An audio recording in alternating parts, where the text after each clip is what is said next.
I built Matilda for off-grid travel anywhere in the world, crossing deserts. Carry enough food, fuel, water to survive.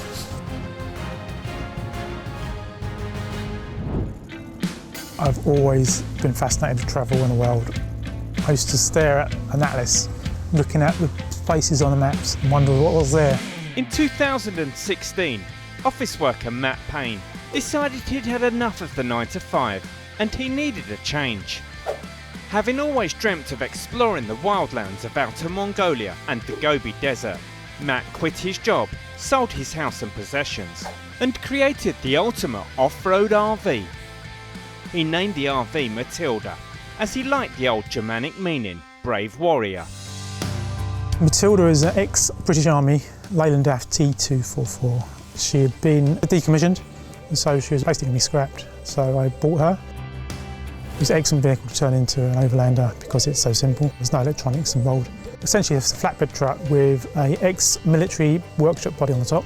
Now I modified that, I extended that, ripped out the guts of the box, and then relined all the walls with additional insulation and built a home inside. Everything's custom built and you're putting it together and designing systems in your head. I made sure Matilda had all the mod cons, so the water, hot water, we can make that from the engine. We've got an immersion heater we want to, and we can heat it from a diesel heater. One of the nice things about building your truck yourself is when it goes wrong, you know exactly what to do to fix it. To take your RV anywhere, it needs to be built for the challenge. These tires have been really good off-road. They're quite worn now, but they used to be up here. They weigh about 150 kilos each. Added a larger fuel tank, it's 330 litres here. Combined with 3 jerry cans, I've got about 11 to 1200 mile range. This is my garage.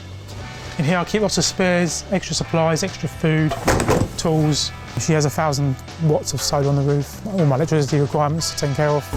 It's a nice high driving position. I fitted some Audi TT seats because they're really comfortable and I like the way they feel. I've built a centre console, cup holders, added all these roof lights. Matilda also has a gun hatch.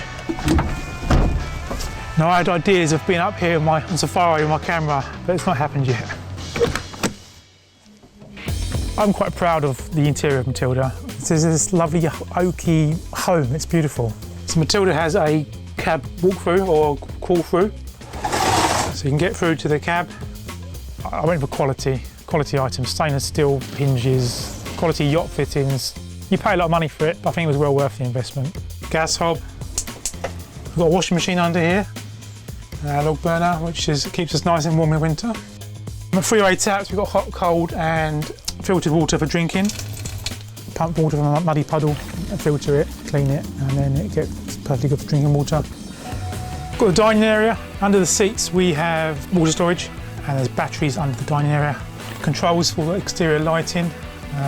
Got solar and battery control. Sonos sound system. And the bedroom with large script TV and another large window. You know, you've got a permanent fixed bed, so you can, no matter how bad your day's been, you can just climb in, your bed's there.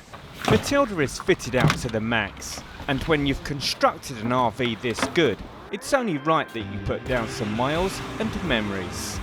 Lucky for Matt, his friend built a similar overlander to join the fun. My aim was to leave the UK, travel east through Ukraine, Russia, Kazakhstan to Mongolia. 25,000 miles. In Mongolia it got to minus 45. There were times when pipes blew up, pipes burst. So I rerun some pipes. I knew where I could steal pipes from because I knew the truck inside out.